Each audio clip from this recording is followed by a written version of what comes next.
Oh, c'est vraiment nul le désherbage. Je ne veux rien savoir et surtout ne rien entendre. Ton grand-père a dit qu'il fallait que tu te rapproches de la nature, au moins là, t'as le nez dedans.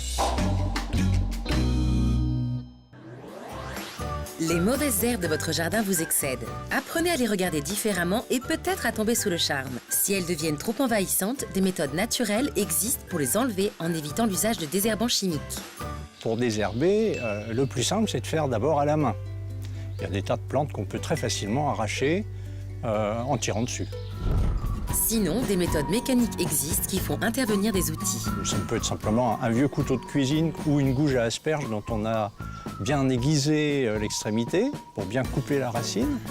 Et puis il y a les outils à manche avec un plus long manche comme toute la gamme des binettes.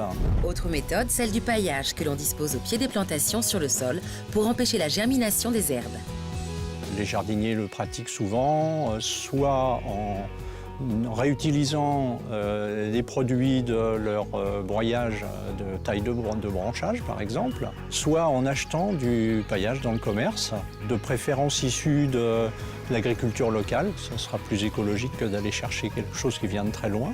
Autre solution, transformer les allées minérales, qui nécessitent un désherbage régulier, en allées enherbées. Alors ces allées en gazon, on peut trouver tout à fait satisfaisante une pelouse qui est généreusement accompagnée de violettes, de primevères, de pâquerettes, qui vont parfumer le jardin, qui vont lui apporter de la vie.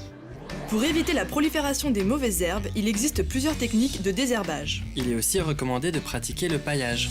Enfin, pensez à créer des allées enherbées. Aïe, mais ça pique en plus. Aime la nature, Lucas, et la nature t'aimera.